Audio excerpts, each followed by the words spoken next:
എൻ്റെ പേര് അശ്വത. ഞാൻ ഞാനിവിടെ ആദ്യമായിട്ട് വന്ന് ഉടുമ്പടി എടുക്കുന്നത് ഡിസംബർ 11, 2024 ഞാനിവിടെ കൃപാസനെക്കുറിച്ച് കുറേ കേട്ടിട്ടുണ്ട്, പക്ഷെ നമ്മൾ ട്രോള് വഴിയൊക്കെയാണ് കേട്ടിരിക്കുന്നത്. ഞാൻ ഒരിക്കലും വരത്തില്ല എന്ന് പറഞ്ഞ സ്ഥലമാണിത്. എൻ്റെ ചേച്ചി എന്നെ ഇടയ്ക്ക് വിളിച്ചിട്ട് പറഞ്ഞു നമുക്കൊന്ന് പോയി ഉടുമ്പടി എടുക്കാമെന്ന് പറഞ്ഞു. അപ്പോൾ ഞാൻ വരത്തില്ല, ഞാൻ വേണമെങ്കിൽ കൂട്ടിന് വരാം, അല്ലാതെ ഉടുമ്പടി ഒരിക്കലും ഞാൻ എടുക്കത്തില്ലെന്ന് പറഞ്ഞു. അങ്ങനെ ഇരിക്കെ എനിക്ക് പെട്ടെന്ന് ഉടുമ്പടി എടുക്കാനൊരു അവസരം വന്നു. അങ്ങനെ ഞാനും ചേച്ചിയും കൂടി ഇവിടെ വന്ന് ക്ലാസ് കൂടിയപ്പം നമ്മൾ 6 നിയോഗമൊക്കെ എഴുതിയിട്ടു. കഴിഞ്ഞ് ഇപ്പം ഞാനും ചേച്ചിയും പറഞ്ഞു നമുക്ക് 3 മാസം എടുക്കാം, പിന്നെ നമുക്ക് മാർച്ച് ആകുമ്പോൾ ഞങ്ങൾക്ക് പുതുക്കേണ്ട ടൈമാണ്. അപ്പോൾ നമുക്ക് ഹോളിഡേയ്സ് സ്റ്റാർട്ട് ചെയ്യും പിള്ളേരുടെ, അപ്പോൾ നമുക്ക് ബ്രേക്ക് എടുത്തിട്ട് നമുക്ക് പിന്നെ ജൂണിൽ തുടങ്ങാമെന്ന് പറഞ്ഞ വ്യക്തിയാണ് ഞാൻ. അങ്ങനെ ഞങ്ങൾ 6 നിയോഗം എഴുതിയിട്ടു. ഞങ്ങൾ അപ്പോൾ എൻ്റെ അവത്തിൽ 6ൽ ഒരു നിയോഗം എന്ന് പറഞ്ഞാൽ എൻ്റെ ഹസ്ബൻഡിൻ്റെ വീട്ടിൽ ഞങ്ങൾ നെയ്ബറായിട്ട് ചെറിയ പ്രശ്നം ഉണ്ടായിരുന്നു. അപ്പോൾ അത് മരവുമായി ബന്ധപ്പെട്ട പ്രശ്നമായിരുന്നു. നമ്മുടെ വീടിൻ്റെ മേലോട്ടായിരുന്നു മരം കിടന്നുകൊണ്ടിരുന്നത്. അപ്പോൾ ഞങ്ങൾ പല വഴിക്കും അത് എങ്ങനെ വെട്ടാമെന്നൊക്കെ ചോദിച്ചു, പക്ഷേ അവരൊരിക്കലും സമ്മതിക്കുന്നില്ലായിരുന്നു. ഞങ്ങൾ ഹസ്ബൻഡിൻ്റെ പേരൻസിന് പ്രായമായിട്ടുള്ളവരാണ്. അപ്പോൾ അവർക്ക് ഭയങ്കര ടെൻഷനും, ഇടയ്ക്ക് വിളിച്ചവർക്ക് കാറ്റും മഴയൊക്കെ വരുമ്പോൾ എപ്പോഴും വിളിക്കും, എനിക്ക് പേടിയാവുന്നു, വീഴുമോ എന്നിങ്ങനെ എപ്പോഴും വിളിക്കും. അപ്പോൾ ഞങ്ങൾക്കും അത് ഇവിടെ നിന്ന് കേൾക്കും, ഞങ്ങൾക്കും ഭയങ്കര ടെൻഷനായിരുന്നു. അപ്പോൾ പല വഴിക്കും ഞങ്ങളത് പറഞ്ഞു നോക്കി, പഞ്ചായത്ത് വഴി, അങ്ങനെ പല രീതിയിൽ നോക്കിയിട്ട് ഒരിക്കലും അടുക്കുന്നില്ലായിരുന്നു. അങ്ങനെ ഇരിക്കെ ഞാനിവിടുന്ന് ഉടുമ്പടി എടുത്ത് തിരിച്ച് വണ്ടി കയറി ബസ്സിൽ കയറി പോകും. ഞാൻ ആദ്യം മെസ്സേജ് നോക്കി, വാട്സപ്പ് നോക്കിയപ്പം ചാച്ചൻ്റെ മെസ്സേജ് കിടക്കുകയാണ്, അവർ ചില്ല വെട്ടാൻ തുടങ്ങിയെന്ന് പറഞ്ഞുകൊണ്ട്. അപ്പോൾ എനിക്ക് ഭയങ്കര അത്ഭുതമായിരുന്നു, അവരൊരിക്കലും വെട്ടത്തില്ലെന്ന് പറഞ്ഞവരായിരുന്നു അവർ.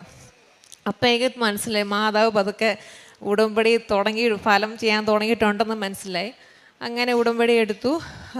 അപ്പം ചില്ല മാത്രം വെട്ടിയുള്ളൂ. അപ്പോൾ ഡിസംബറിലാണ് ചില്ല വെട്ടുന്നത്. അത് കഴിഞ്ഞിട്ട് ഞാനും വീട്ടിൽ പോയി ഉപ്പ് ഇവിടുന്ന് മണ്ണെടുത്തുകൊണ്ട് അതിലിട്ട് നമ്മൾ പ്രാർത്ഥിച്ചു. പിന്നെ ഞങ്ങളും അത് വിട്ടു. പിന്നെ വലിയ അമ്മയ്ക്കും ചാച്ചനായാലും വിഷമം ഉണ്ടെങ്കിലും അതിനെക്കുറിച്ച് പോട്ടെ എന്നുള്ള, മാതാവ് നോയിക്കോളും എന്നുള്ള മാതാവിനെ പൂർണ്ണമായിട്ട് ഞങ്ങൾ ഏൽപ്പിച്ചത്. എപ്പോഴും പ്രാർത്ഥനയിൽ ഇതെപ്പോഴും വെച്ച് പ്രാർത്ഥിക്കുമായിരുന്നു. ഇപ്പം ജൂൺ ആയപ്പോൾ എനിക്ക് സാക്ഷ്യം പറയേണ്ട സമയമായപ്പോൾ ഞാനൊരു ദൈവമേ എനിക്കിത് ഈ സാക്ഷ്യം ഫുൾഫിൽ ചെയ്യാൻ പറയാൻ പറ്റത്തില്ലല്ലോ എന്ന് ഭയങ്കര വിഷമമായിരുന്നു എനിക്ക്. അപ്പോൾ ഞാൻ ഹസ്ബൻഡിനോട് ഞാൻ പറഞ്ഞു എനിക്കിത് ചില്ല മാത്രമേ, ഞാൻ മരം വെട്ടാനല്ല ഞാൻ നിയോഗം വരുതേ, ചില്ല മാത്രം വിട്ട് ഞാൻ എങ്ങനെയാണ് ഇവിടെ പറയുന്നത് എൻ്റെ മനസ്സിൽ എൻ്റെ ഹസ്ബൻഡിനോട് ഞാൻ പറഞ്ഞു. അങ്ങനെ ഇരിക്കും. അതിൻ്റെ പിറ്റേ ദിവസം ഞാൻ ഹസ്ബൻഡിനോട് പറഞ്ഞതിൻ്റെ പിറ്റേ ദിവസം രാവിലെ 8:30 എൻ്റെ വാട്സപ്പ് നോക്കിയപ്പോൾ അമ്മ മെസ്സേജ് ഇട്ടേക്കുക, മക്കളെ അവർ മരം വെട്ടിക്കൊണ്ടിരിക്കുക, 1 അല്ല 4 മരം നമ്മുടെ ഇവിടെ അവർ വെട്ടിക്കൊണ്ടിരിക്കുന്നതെന്ന് പറഞ്ഞു. അതൊക്കെ ഞങ്ങൾക്ക് ഭയങ്കര അത്ഭുതമായിരുന്നു. അത് എങ്ങനെ നടന്നതെന്ന് പോലും ഞങ്ങൾക്ക് അറിയില്ല. അമ്മമാത ഇറങ്ങി വന്ന് സഞ്ചാരിമാത അവിടെ വന്നോട് പ്രവർത്തിച്ചൊരു സംഭവമായിരുന്നു. അതായിരുന്നു എൻ്റെ ആദ്യത്തെ നിയോഗം. എൻ്റെ രണ്ടാമത്തെ നിയോഗം എൻ്റെ മോന് വേണ്ടിയാണ്. എൻ്റെ മോൻ്റെ പേര് ഇവാൻ, അവൻ 6th പഠിക്കുന്നു. കൊറോണ ടൈം, ഇത് ഫസ്റ്റ് സ്റ്റാൻഡിൽ പഠിക്കുമ്പോഴാണ് നമ്മൾ കൊറോണ ടൈം വരുന്നത്. അപ്പം അന്ന് തൊട്ട് സ്കൂൾ നമുക്ക് ക്ലാസ് ഇല്ലല്ലോ, അപ്പം വീട്ടിൽ ഇരുന്നുകൊണ്ടാണ് എല്ലാം ക്ലാസ് എടുക്കുന്നത്. അങ്ങനെ അതൊക്കെ അവൻ ഹൈപ്പർ ആക്ടിവിറ്റി സ്റ്റാർട്ട് ചെയ്തു. അപ്പം അത് പ്രത്യേകിച്ച് എനിക്കും ഹസ്ബൻഡാണ് കൂടുതൽ അതിനെക്കുറിച്ച് കാണുമ്പോൾ മനസ്സിലാവുന്നത്. TV ഒക്കെ കാണുമ്പോൾ നമുക്ക് സഹിക്കാൻ പറ്റും. ഇങ്ങനെ പേരൻസിന് അറിയാതെ ഹൈപ്പർ ആക്ടിവിറ്റി ഉള്ളവരുടെ പേരൻസ് മനസ്സിലാവും അതിൻ്റെ വിഷമം എന്താണെന്ന്. ചുമ്മാ ചിരിക്കുക, TV കാണുമ്പോൾ ചാട്ടവും ബഹളവും, നമുക്കത് കണ്ടു നിൽക്കാൻ പറ്റത്തില്ല. അപ്പം നമ്മൾ കാണുമ്പോൾ നമുക്ക് ഭയങ്കര ദേഷ്യപ്പെടും. പക്ഷേ ഉള്ളിൻ്റെ ഉള്ളിലൂടെ അവൻ അറിയുന്ന പോലും ഇല്ല, കാണത്തില്ല ഇതിൻ്റെ ഇങ്ങനെ ഒരു പ്രശ്നമുള്ള കാര്യം. ചിലപ്പോൾ അടിക്കുകയൊക്കെ ചെയ്യും. അങ്ങനെ ഉടമ്പടി എടുത്ത് ജാനുവരി ഞാൻ ഇവിടെ വന്ന് അച്ഛനെ കൊണ്ട് ഇവനെ ബ്ലെസ് ചെയ്യണമെങ്കിൽ ആഗ്രഹം ഉണ്ടായിരുന്നു. അങ്ങനെ ഞാൻ എറണാകുളത്ത് നിന്ന് ഇങ്ങോട്ട് വന്നപ്പോൾ ഓണത്തെ ഞാൻ വിളിച്ചു ചോദിച്ചു അച്ഛനുണ്ടോ. അപ്പോൾ അച്ഛനുണ്ട്, 1:30 വരെ ഉള്ളൂ, അതിൻ്റെ മുന്നേ വന്ന് എടുക്കണമെന്ന് പറഞ്ഞു കൂപ്പണ്. അപ്പോൾ ഇവിടെ എത്തിയപ്പോൾ 1:30 കഴിഞ്ഞു, ഓഫീസ് അടച്ചു. എനിക്ക് എന്നെ ചെയ്യേണ്ടതെന്ന് പറഞ്ഞു. അപ്പോൾ ഞാൻ കാരണമാണ് ലേറ്റ് ആയത്, ബ്ലോക്ക് ഉണ്ടായിരുന്നു, മൊത്തം പ്രശ്നങ്ങൾ. പക്ഷേ ഞാൻ അവിടെ വിഷമിച്ചു പോയി. പെട്ടെന്ന് ഞാൻ വണ്ടിയിൽ നിന്ന് ഇറങ്ങിയപ്പോൾ ഞാൻ ഫോൺ പോലും എടുക്കാതെയാണ് കൃപാസനത്തിൽ ഇറങ്ങി. ഹസ്ബൻഡും പിള്ളേരും കാർ പാർക്ക് ചെയ്യാൻ പോയി. അവിടെ നിന്നപ്പോൾ ഓഫീസിനോട് നിന്നപ്പോൾ അകത്തുനിന്ന് ഒരു ചേട്ടൻ എന്നെ വിളിച്ചിട്ട് പറഞ്ഞു എന്നാ പ്രശ്നം, കയറി വരാൻ പറഞ്ഞു. അപ്പം എൻ്റെ പറയാൻ എൻ്റെ മോൻ മാത്രമേ ഞാൻ പറയുന്നുള്ളൂ. അപ്പോൾ ആ ചേട്ടനോട് എന്താ പറ്റി, മോൻ എന്താ പറ്റി, ഞാൻ ഹൈപ്പർ ആക്ടിവിറ്റി എന്ന് മാത്രം, എനിക്ക് വേറെ ഒന്നും എൻ്റെ വായിന്ന് വരുന്നില്ല, എനിക്ക് എന്നെ പറയേണ്ടതെന്ന് പോലെ ഞാൻ അങ്ങനെ കരയുക. അപ്പം ചേട്ടൻ വിഷമിക്കേണ്ട, ഇപ്പം വേണേൽ അച്ഛൻ ഇപ്പം പോവും, പെട്ടെന്നൊരു കൂപ്പൺ തരാമെന്ന് എഴുതി തന്നു. ഇപ്പം എൻ്റെ ഫോണില്ല, അന്ന് വിളിച്ച് പറയാൻ മോനെ ഇങ്ങോട്ട് കയറ്റി വിടാൻ പോലും പറയാൻ എൻ്റെ ഫോണില്ല, ഭയങ്കര തിരക്കും. ഞാൻ അവിടെ നിന്ന് എന്നെ മാതാവിന്ന് വിളിച്ചപ്പോൾ നോക്കുക, എൻ്റെ മോൻ്റെ കൈ പൊക്കി കാണിക്കും അങ്ങ് ദൂരേന്ന്. ഞാൻ അവനെ വിളിച്ചുകൊണ്ട് എനിക്ക് എങ്ങനെ ഇത്രയും തിരക്കിൻ്റെ ഇടയ്ക്ക് ഞാൻ മോനെ വലിച്ച് പെട്ടെന്ന് ഇവിടെ വന്ന് ഫ്രണ്ടിൽ വന്ന് നിന്നു. മോനെ അച്ഛൻ ഇവിടെ വന്ന് ബ്ലെസ് ചെയ്തപ്പോൾ ഞാനവിടെ മോൻ സർവശക്തനായ പിതാ കുഞ്ഞ് അറിയത്തില്ല. അപ്പം ഞാൻ അവിടെ നിന്ന് കരഞ്ഞുകൊണ്ട് ഞാൻ സർവശക്തനായ പിതാ ചൊല്ലിക്കൊണ്ടിരുന്നു. അച്ഛൻ തലയിൽ വെച്ച് പ്രാർത്ഥന കരയുമായിരുന്നു എൻ്റെ മോന് വേണ്ടി. അങ്ങനെ ബ്ലെസ് ചെയ്ത് ഞങ്ങൾ തിരിച്ചുപോയി കഴിഞ്ഞ് പിന്നെ നമ്മൾ ഇങ്ങനെ അത് വിട്ട് കഴിഞ്ഞ് ഒരു മാർച്ചൊക്കെ ആയപ്പം ഇവരുടെ എക്സാം സ്റ്റാർട്ട് ചെയ്തു. അപ്പോൾ എക്സാമിന് ഒത്തിരി ബ്രേക്ക് ഉണ്ട് ഇവർക്ക് എക്സാം ടൈമിൽ. അപ്പോൾ ഞാൻ ആ സമയത്ത് ഇപ്പം മോനെ വീട്ടിലുണ്ട്, അപ്പോൾ ടി വി കാണുന്നുണ്ട്. അപ്പോൾ ഞാൻ ഇവന് ചുമ്മാ അവിടെ ഇരുന്ന് കാണും, സാധാരണ ഒരാൾ എങ്ങനെ ടി വി കാണും അങ്ങനെ കാണുക. അപ്പം ഞാൻ 2-3 ദിവസം ശ്രദ്ധിക്കുന്നു, പിന്നെ എന്നെ പ്രശ്നമൊന്നും ഇല്ല, ഇതിന് എന്നാ പറ്റിയെന്ന് ഓർത്ത്. അപ്പം ഞാൻ ഹസ്ബൻഡിനോട് ചോദിച്ചു. അപ്പോൾ ഹസ്ബൻഡും പറഞ്ഞു ഇല്ല കുഴപ്പമില്ലല്ലോ പറഞ്ഞു. എനിക്ക് അപ്പം മനസ്സിലായി എൻ്റെ അമ്മമ്മ അതെൻ്റെ മോന് തൊട്ടെന്നേക്കും മനസ്സിലായി. അങ്ങനെ എൻ്റെ മോന് പൂർണ്ണമായിട്ട് ഹൈപ്പർ ആക്ടിവിറ്റിയിൽ നിന്ന് സൗഖ്യം കിട്ടി. പിന്നെ 3ാമത്തെ സാക്ഷ്യം എൻ്റെ ഹസ്ബൻഡിന് വേണ്ടിയാണ്. എൻ്റെ ഹസ്ബൻഡ് ഐ ടി ഫീൽഡാണ് വർക്ക് ചെയ്യുന്നത്. ഐ ടി ഫീൽഡ് വർക്ക് ചെയ്യുന്നവർക്കറിയാം നല്ല ഭയങ്കര സ്ട്രെസ്സും ഉള്ളൊരു ഫീൽഡാണ്. ലേറ്റായിട്ടാണ് വീട്ടിൽ വരുന്നത്. അപ്പോൾ അതിടയ്ക്ക് ഹസ്ബൻഡിന് 16 ഇയേഴ്സിന് എക്സ്പീരിയൻസ് ഉണ്ട്. അപ്പോൾ വേറെ ജോലി ട്രൈ ചെയ്യുന്നതുകൊണ്ട് പക്ഷെ ഒന്നും കിട്ടുന്നില്ല. ഹസ്ബൻഡിനും അറിയാം ഇത്രയും എക്സ്പീരിയൻസ് ഉള്ളവർക്ക് പെട്ടെന്ന് കിട്ടുമല്ലോ, പക്ഷേ കിട്ടുന്നില്ല. ഇൻ്റർവ്യൂ കോൾ പോലും വരുന്നില്ല. ആ ഒരു അവസ്ഥയിലായിരുന്നു. ജോലി മാറാനുള്ള കാരണം എന്ന് വെച്ചാൽ ഭയങ്കര സ്ട്രെസ്സായിരുന്നു. പിന്നെ 2 വർഷമായിട്ട് ഹൈക്കില്ല. പിന്നെ ഇപ്പോൾ ലേറ്റായിട്ടാണ് വീട്ടിൽ വരുന്നത്. ഒരു 9:30 ഒക്കെ ഞാൻ വീട്ടിൽ വന്നാലും 10:30ക്ക് മീറ്റിംഗ്. ഇപ്പോൾ കിടക്കാൻ നേരത്ത് 11 മണിയാകുമ്പോൾ ചുമ്മാ ഫോൺ നോക്കുമ്പോൾ സ്കൈപ്പിൽ കിടക്കുന്ന 1:30ക്ക് രാത്രി 1:30ക്ക് മീറ്റിംഗ് ഉണ്ട്. അപ്പോൾ അതൊക്കെ നമ്മൾ കേൾക്കാൻ ഉറക്കമില്ല. അപ്പം ഹസ്ബൻഡ് പിള്ളേരോട് സ്പെൻഡ് ചെയ്യാൻ പറ്റില്ല. അപ്പം ഞങ്ങൾ തന്നെ സംസാരിക്കുന്നത് തന്നെ വാട്സപ്പിൽ കൂടെയാണ്, ഫോണിൽ കൂടെ വാട്സപ്പിൽ ചാറ്റ് ചെയ്യലൂടെ ഞങ്ങൾ തമ്മിൽ സംസാരിക്കും. ഞങ്ങൾക്ക് അത്രയും ഉണ്ട്, ഞങ്ങൾക്ക് അതങ്ങ് സംസാരിക്കാൻ പോലും ഞങ്ങൾക്ക് നേരെ കാണാൻ പോലും ശരിക്കുമ്പോൾ നേരമില്ല. അങ്ങനെ ഉടമ്പടി എടുത്ത് ഹസ്ബൻഡ് എൻ്റെ 2ാമത്തെ നിയോഗമായിരുന്നു ഹസ്ബൻഡ് ജോലി. അങ്ങനെ അത് കഴിഞ്ഞിട്ട് അപ്പോൾ ഹസ്ബൻഡ് ഞാൻ കൃപാസനം വരുന്നതിന് കുഴപ്പമൊന്നുമില്ലായിരുന്നു, അനുഭവത്തോടെയാണ് ഞാനിവിടെ വന്നതും. പക്ഷേ പത്രം കൊടുക്കുക അതൊക്കെ വലിയ താല്പര്യമുള്ള കാര്യമല്ല. ഞാൻ രാവിലെ 12 വർഷം വിവാഹം കഴിഞ്ഞിട്ട് ഇത്രയും വർഷം ഇങ്ങനെ പ്രാർത്ഥിക്കുന്ന എൻ്റെ ഹസ്ബൻഡിനെ കണ്ടിട്ടില്ല. ഹസ്ബൻഡിൻ്റെ പേടി ഇങ്ങനെ പ്രാർത്ഥിക്കുന്നത് എന്നെ ചോദിക്കുന്നത് ഇപ്പം ഫുൾ ടൈം പ്രാർത്ഥനയാണെന്നൊക്കെ ചോദിക്കുമായിരുന്നു. അപ്പോൾ അങ്ങനെ ഞാൻ പതുക്കെ ഹസ്ബൻഡിനോട് വന്ന് അച്ഛനാണെങ്കിൽ ഒരു ക്യാൻഡിൽ പ്രെയർ റിക്വസ്റ്റ് ചെയ്ത് അല്ലെങ്കിൽ ഉടമ്പടി എടുക്കുക എന്തെങ്കിലും അപ്പോൾ ചെയ്യത്തില്ല, വാശിയാണ് ചെയ്യത്തില്ല, എനിക്ക് വേണ്ട, എൻ്റെ ആവശ്യമില്ലെന്ന് ഇങ്ങനെ പറയും. അപ്പോൾ പതുക്കെ ആർക്കും മനസ്സിലായി ഒരു ഇൻ്റർവ്യൂ കോളും പോലും പേരിന് പോലും വരുന്നില്ല. ഇടയ്ക്ക് വന്നാൽ പോലും ഇൻ്റർവ്യൂ സെലക്ട് ആവും, HR റൗണ്ട് വരെ കഴിയും. പക്ഷേ പിന്നെ ഓഫർ ലെറ്റർ വരുന്ന ടൈം ആകുമ്പം ഒരു ഓഫർ ലെറ്റർ പോലും ഇല്ല. പിന്നെ നമ്മൾ വിളിച്ചു ചോദിക്കുക എന്താ ഓഫർ ലെറ്റർ വരാത്തതെന്ന് ചോദിക്കുമ്പോൾ അവർ പിന്നെ റിപ്ലൈ ഇല്ല, ഹോൾഡിലാന്ന് എപ്പോഴും ഹോൾഡ് എന്ന വാക്ക് നമ്മൾ കേട്ടില്ല. നമ്മൾ മടുത്തു. അപ്പോൾ വീട്ടിലൊക്കെ ഭയങ്കര വിഷമമായിരുന്നു. അച്ഛന് ലേറ്റായിട്ട് വരും. ഇപ്പോൾ സൺഡേ നമ്മൾ കുർബാനയ്ക്ക് നിൽക്കുമ്പം പോലും വരും, നമുക്ക് മീറ്റിംഗ് ഉണ്ട്. അപ്പോൾ കുർബാനയ്ക്ക് ഇറങ്ങി മീറ്റിംഗ് കൂടുകയായിരുന്നു പതിവ്.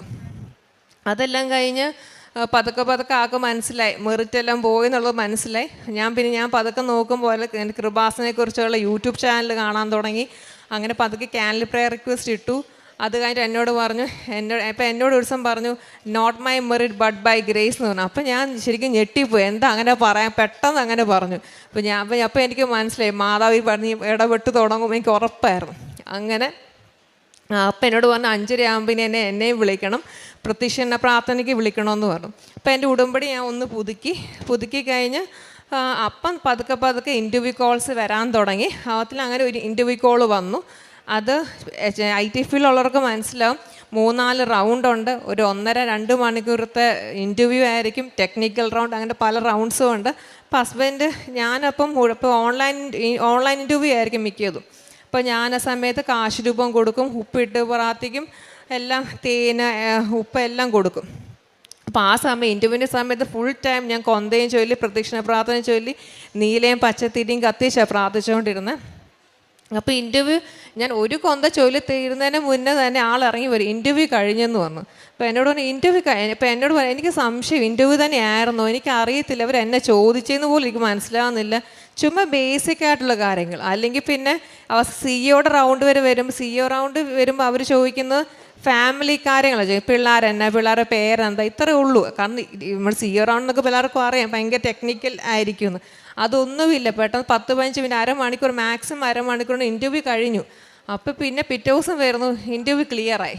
അപ്പോൾ അച്ചാച്ചൻ തന്നെ സംശയം, ഇത് എങ്ങനെ, ഞാനൊന്നും പറഞ്ഞില്ലല്ലോ, എന്നോട് ചോദിച്ചില്ല, ഇൻ്റർവ്യൂ തന്നെയാണോ നടന്ന് അങ്ങനെ. അപ്പോൾ ഞാൻ എത്ര എമൗണ്ടാണോ ഇതിന് ഉടുമ്പടിയിലിട്ടത്, നിയോഗത്തിലിട്ടത്, ആ സെയിം എമൗണ്ടാണ് കിട്ടിയത്. അപ്പോൾ ഞങ്ങൾക്ക് ഭയങ്കര സന്തോഷമായിരുന്നു. അപ്പം അത് കഴിഞ്ഞ് പിന്നെ 1 വീക്കിനുള്ളിൽ ഇതിന് വേറൊരു കമ്പനിയിൽ നിന്ന് ഒരു കോൾ വന്നു. ആ കോള് വന്നപ്പം ഇതുപോലെ തന്നെ പല റൗണ്ടുകൾ കഴിഞ്ഞ് നിന്ന് ഒരു അരമണിക്കൂറിനുള്ള റൗണ്ട്സ് ക്ലിയർ ആവുന്ന എല്ലാം അതും 1 വീക്കിൽ അതും ക്ലിയറായി. പക്ഷെ അവർ പറഞ്ഞ ഓഫർ എന്ന് പറയുമ്പോൾ എൻ്റെ ഹസ്ബൻഡ് ക്യാൻഡിൽ പ്രയർ റിക്വസ്റ്റ് ഇട്ട സെയിം എമൗണ്ട് ആയിരുന്നു. അത് ഞങ്ങൾക്ക് ഒരിക്കലും പ്രതീക്ഷിക്കാൻ പറ്റാത്ത എമൗണ്ട്, ഞങ്ങൾ ഒരിക്കലും സ്വപ്നം പോലും കാണാത്തൊരു എമൗണ്ട് ആയിരുന്നു മാതാവ് തന്നത്. അങ്ങനെ ഞങ്ങൾ ആ ഓഫർ അക്സെപ്റ്റ് ചെയ്തു. ഹസ്ബൻഡ് ജൂൺ 10 അവിടെ ജോയിൻ ചെയ്തു. അമ്മ മാതാവിന് തിരുകും 1000 നന്ദിയോടെ ഞങ്ങൾ ഇത്രമാത്രം ഉയർത്തിയേന്. പിന്നെ ആത്മീയ ജീവിതം എന്ന് പറയുമ്പം സത്യം പറഞ്ഞ ഉടമ്പടി നിയോഗത്തിലെ കാര്യങ്ങൾ സാധിച്ചതിനേക്കാൾ ഉപരി ഞങ്ങളുടെ ആത്മീയ ജീവിതത്തിലാണ് മാറ്റം വന്നത്. എൻ്റെ ചുറ്റും 4 പള്ളികളാണ് ഞാൻ താമസിക്കുന്നിടത്തുള്ളത്. ഇത്രയും നാളും കാണാതെ പോയ പള്ളികളാണത് എൻ്റെ ചുറ്റും ഉണ്ടായിരുന്നു. ഞാൻ ഇപ്പോഴാ പള്ളി ഇങ്ങനെ ഉണ്ടായിരുന്നെന്നും നടക്കാനുള്ള ദൂരമുള്ള പള്ളികളൊന്നല്ല, ഇതൊന്നും ഞാൻ കണ്ടിട്ടില്ല. ഇപ്പോൾ എനിക്ക് എവിടെയൊക്കെ പള്ളിയുണ്ടെന്നും എവിടെയൊക്കെ എത്ര മണിക്ക് കുർബാനയെന്ന് പോലും എനിക്കിപ്പോൾ അറിയാം. ഇപ്പം എൻ്റെ അടുത്തുള്ളവരൊക്കെ ചോദിക്കും, ഇതെന്നെ ഫുൾ ടൈം പള്ളിയിൽ തന്നെയാണോ എന്ന് ഇങ്ങനെ ചോദിക്കും. അങ്ങനെ ഞാൻ ഇപ്പോൾ വെള്ളിയാഴ്ച പിള്ളേർ സ്കൂളിൽ നിന്ന് വരുന്നത് 3:30. അപ്പോൾ എനിക്ക് വൈകുന്നേരത്തെ കുർബാനയ്ക്ക് പോകാനും രാവിലത്തേനും പോകാൻ പാടാം. 7 മണിക്ക് ഒരു ബസ് വരും. അപ്പോൾ എനിക്ക് രാവിലത്തേനും പോകാൻ പറ്റത്തില്ല. അപ്പോൾ ആ സമയത്തൊക്കെ ഞാൻ വെള്ളിയാഴ്ച ഉച്ചയ്ക്ക് 12 മണിക്ക് എടപ്പള്ളി കുർബാനയുണ്ട്. അപ്പം അങ്ങനെ ഞാൻ പോകാൻ തുടങ്ങി. അപ്പം ഞാൻ പോകുന്ന വഴിക്ക് ഞാൻ ഓർക്കുമ്പോൾ ഞാനാണ് ഈ പോകുന്നത്. ഉച്ചയ്ക്ക് 12 മണിക്ക് നട്ടുച്ച വെയിലത്തൊക്കെ ഞാൻ പള്ളി കുർബാനയ്ക്ക് പോകാൻ തുടങ്ങി. അങ്ങനെ എനിയിപ്പോൾ ആദ്യമൊക്കെ ഓൺലൈൻ കുർബാനയായിരുന്നു. അപ്പോൾ ആ സമയത്ത് എനിക്ക് കുർബാന സ്വീകരിക്കാമെന്ന് പറയുമ്പോൾ എനിക്കങ്ങ് കൊതിയായിരുന്നു. കാരണം നമ്മൾ ഇഷ്ടപ്പെട്ട ഫുഡ് കഴിക്കാൻ നമുക്ക് അതിനേക്കാൾ എനിക്ക് ഈശോനെ സ്വീകരിക്കണം. ഓൺലൈനിൽ കുർബാന കാണണം, എനിക്ക് ഈശോനെ സ്വീകരിക്കണം, എൻ്റെ നാവിൽ തന്നെ സ്വീകരിക്കണം എന്നുള്ള തോന്നൽ. അങ്ങനെ എനിക്ക് ഡെയിലി കുർബാനയ്ക്ക് പോകാൻ പറ്റി. പിന്നെ പ്രേക്ഷിത പ്രവർത്തനം എന്ന് പറഞ്ഞാൽ ഞാൻ പത്രം ആദ്യമൊക്കെ പള്ളിയിലാണ് കൊടുത്തുകൊണ്ടിരുന്നത്. പിന്നെ എനിക്ക് പള്ളിയിൽ കൊടുക്കാനൊരു മടിയാണ്, കാരണം എല്ലാവരും പത്രം കൊടുക്കുന്നുണ്ട്. അപ്പം അങ്ങനെ ഞാൻ ഓരോ ജംഗ്ഷനിൽ സ്കൂട്ടർ വെച്ച് ഞാൻ പിന്നെ ആ ജംഗ്ഷൻ ഫുൾ നടന്ന്, ഈ ഉച്ചയാണെന്നൊന്നും നോക്കത്തില്ല, ഉച്ചയ്ക്കായാലും മഴയായാലും എല്ലാം ഞാൻ നടന്ന് പറഞ്ഞ് ഞാൻ കൊടുക്കുമായിരുന്നു. ആ വെയിലത്തൊക്കെ പണ്ട് മാർച്ചിലൊക്കെ വെയിൽ ഭയങ്കര ചൂടല്ലേ, പക്ഷേ എനിക്ക് ആ വെയിലത്ത് പോലും നടന്നിട്ട് എനിക്ക് ക്ഷീണമില്ല. എനിക്ക് വെള്ളം കുടിക്കണമെന്നോ തളർച്ചയോ ഒന്ന്, വീട്ടിൽ വരെ ഫ്രഷായിട്ട് തിരിച്ച് വീട്ടിൽ വരുന്നു, അങ്ങനെയായിരുന്നു.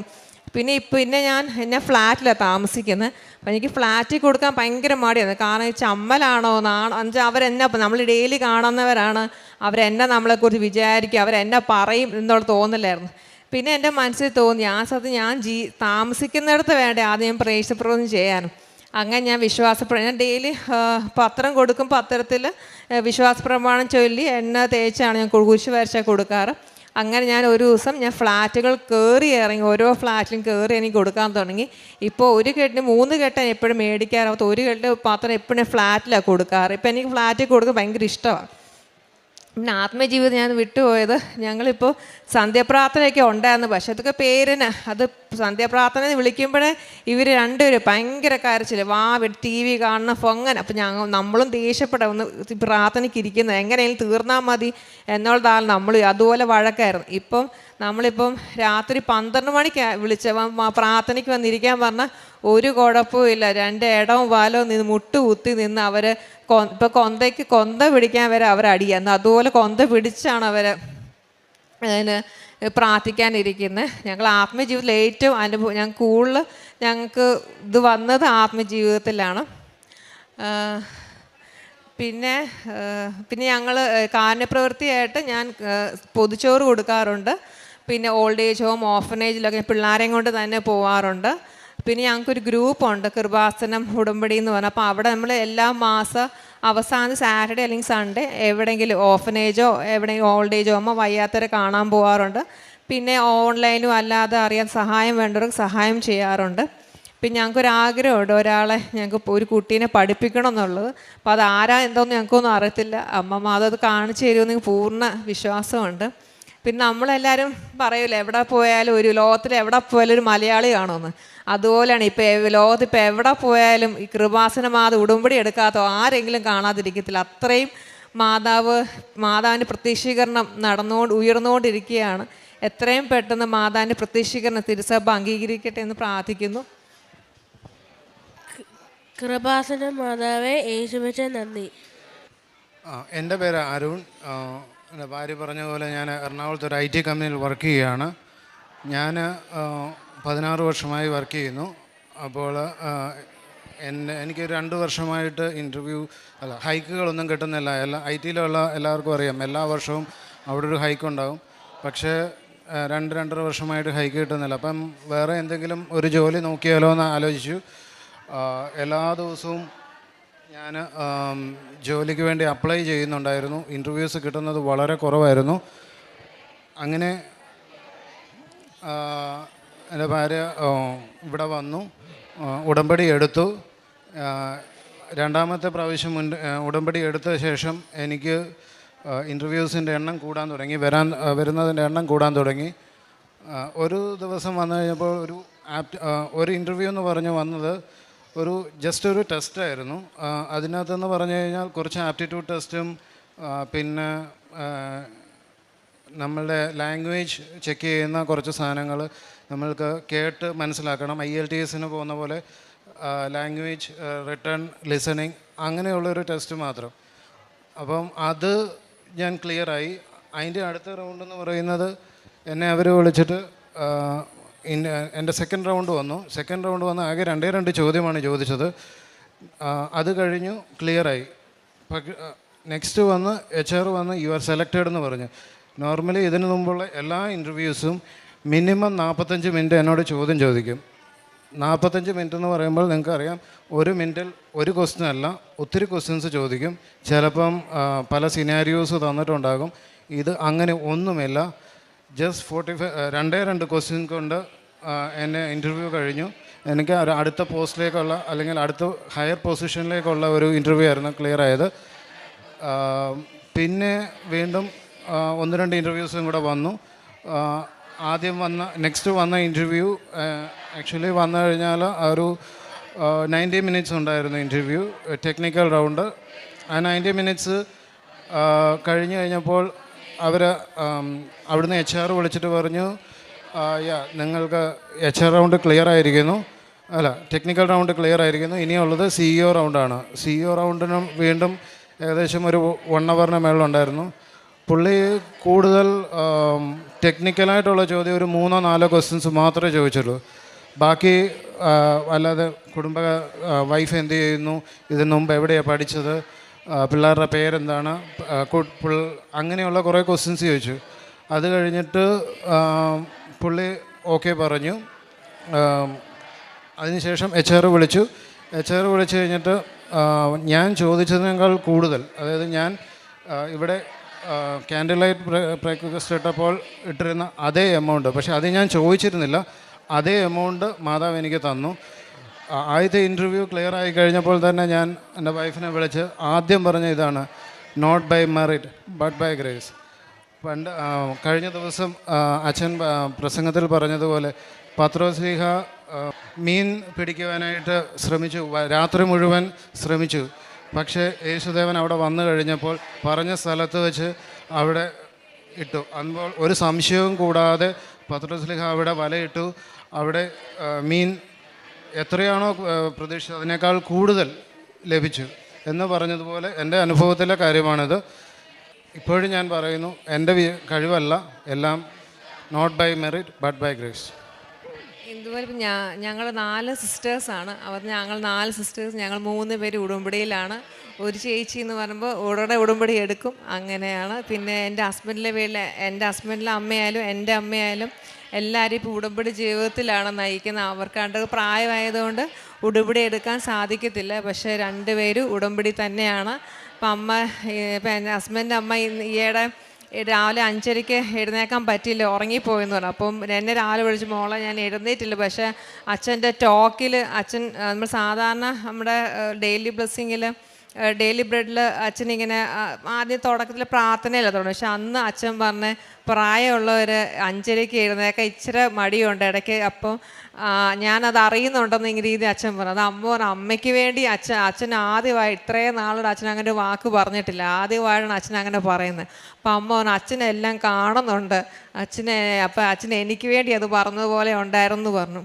ഇപ്പം ഞങ്ങളിപ്പോൾ എല്ലാവരും ഞങ്ങൾ ഉടമ്പടി ജീവിതത്തിലാണ്. എൻ്റെ മോൾക്ക് ഇടയ്ക്ക് നെക്ക് പെയിൻ വരും. അപ്പം നെക്ക് പെയിൻ വരുമ്പോൾ സ്കൂളിൽ പോകുമ്പോൾ ഞാൻ പിറകെ ഉടമ്പടി തൈലം തേച്ച് കൊടുക്കാറുണ്ട്. അപ്പോൾ തിരിച്ച് വന്നപ്പോൾ എന്നോട് പറഞ്ഞു, അമ്മേ ഞാൻ ബസ്സിൽ കയറിയപ്പോഴേ നെക്ക് പെയിൻ പോയി. അപ്പം ഞാൻ പറഞ്ഞു, മോളെ ഞാൻ അമ്മ തന്നില്ല, ഞാൻ തൈലം പൂശിയതല്ല, അതുകൊണ്ടാണ് പോയത്, അമ്മ മാധവ് മാറ്റി തന്നാന്ന് പറഞ്ഞു. അപ്പോൾ എന്നോട് പറഞ്ഞു, അതെ ഞാനാണെങ്കിൽ ബസ്സിൽ കയറിയപ്പോഴേ ഞാൻ കൊന്ത പിടിച്ച് എൻ്റെ കൃപാസന അമ്മയെന്ന് വിളിച്ചു, അപ്പോഴത്തേക്ക് എൻ്റെ നെക്ക് പെയിൻ അങ്ങ് പോയെന്ന് പറഞ്ഞു. അപ്പം ഞാൻ എൻ്റെ കുഞ്ഞ് ഈ പ്രായത്തിൽ എൻ്റെ മോൾ അങ്ങനെ പറയുന്നുണ്ട്, അവളുടെ വലുതാകുമ്പോഴും എൻ്റെ മക്കളുടെ കൂടെ അമ്മ മാതാവ് ഉണ്ടാവുമെന്ന് എനിക്ക് പൂർണ്ണ വിശ്വാസമുണ്ട്. എൻ്റെ മരണം വരെ ഞങ്ങൾക്ക് എല്ലാവർക്കും ഉടമ്പടിത്തന്നെ ജീവിക്കണമെന്നാണ് ഞങ്ങളുടെ ആഗ്രഹം. ഞാൻ ആദ്യം പറഞ്ഞ പോലെ ഞങ്ങൾ വന്നപ്പോൾ ബ്രേക്ക് എടുത്തിട്ട് ഉടമ്പടി ജൂണിൽ പിന്നെ പുതുക്കാമെന്ന് പറഞ്ഞ വ്യക്തികളാണ് ഞങ്ങൾ. ഇപ്പോൾ ഞങ്ങൾ 90 ദിവസം എണ്ണിയായിരിക്കുന്നത്, എന്ന് ഞങ്ങൾ അടുത്ത ഉടമ്പടി എടുക്കണം, ഞങ്ങൾ ജീവിതകാലം മൊത്തം ഞങ്ങൾ ഉടമ്പടി നിൽക്കാനാണ് ഞങ്ങൾ ആഗ്രഹിക്കുന്നത്. പിന്നെ അതുപോലെ എൻ്റെ കാശ് രൂപം എപ്പോഴും എൻ്റെ കൂടെ ഉണ്ട്. ഞാൻ ഹസ്ബൻഡിനോട് പറഞ്ഞിട്ടുണ്ട്, ഞാൻ എങ്ങാനും മരിച്ചു പോയാൽ എൻ്റെ പെട്ടിക്കകത്ത് എൻ്റെ കൂടെ എൻ്റെ കാശ് രൂപം കൂടെ കാണണമെന്ന്. അതുപോലെ എനിക്ക് ആ കാശ് അത്രയും വിലപ്പെട്ടതാണ്. അതിൽ ഹസ്ബൻഡ് ഇൻ്റർവ്യൂവിനൊക്കെ ഇരിക്കുമ്പോൾ കാശ് രൂപം കൊണ്ടാണ് ഇരിക്കാറ്. ഞങ്ങളിപ്പോൾ എവിടെ പോയാലും തൈലം പൂശി ഉപ്പും തേനും ഒക്കെ ചെയ്ത് കഴിക്കാറുണ്ട്. ഇങ്ങനെ അമ്മമാർ ഞങ്ങൾക്ക് തന്ന എല്ലാ അനുഗ്രഹങ്ങൾക്കും 1000 നന്ദി. 145 സങ്കീർത്തനം 19 തിരുവചനം പറയുന്നു, തൻ്റെ ഭക്തന്മാരുടെ ആഗ്രഹം അവിടുന്ന് സഫലമാക്കുന്നു, അവിടുന്ന് അവരുടെ നിലവിളി കേട്ട് അവരെ രക്ഷിക്കുന്നു. അശ്വതയുടെയും കുടുംബത്തിൻ്റെയും മനോഹരമായ പ്രത്യക്ഷീകരണ സാക്ഷ്യമാണ് നമ്മോട് പങ്കുവച്ചത്. നമുക്ക് ഈശോയ്ക്കും പരിശുദ്ധ അമ്മയ്ക്കും നന്ദി പറയാം. പലരും ഇവിടെ നിന്ന് സാക്ഷ്യം പറയുന്നത് പോലെ ട്രോള് കേട്ടിട്ടാണ് ഞങ്ങളിവിടെ വന്നത്. അതുകൊണ്ട് തന്നെ ഞങ്ങൾക്ക് ഈ കൃപാസനത്തിനോടൊട്ടും തന്നെ താല്പര്യം ഉണ്ടായിരുന്നില്ല. പിന്നെ ചിലരൊക്കെ ഇവിടെ നടക്കുന്നത് എന്താണെന്ന് കാണണം, ഇവിടെ പറയുന്നത് എന്താണെന്ന് കാണണം, സാക്ഷ്യത്തിൻ്റെ അടുത്തായാലും ചിലരൊക്കെ വന്ന് വളരെ സ്ക്രൂട്ടിനി ഒബ്സർവേഷനൊക്കെ നടത്തി പോകുന്നത് നമുക്ക് കാണാനും മനസ്സിലാക്കാനും സാധിക്കാറുണ്ട്. എന്തായാലും എല്ലാവരെയും ദൈവം അനുഗ്രഹിക്കട്ടെ.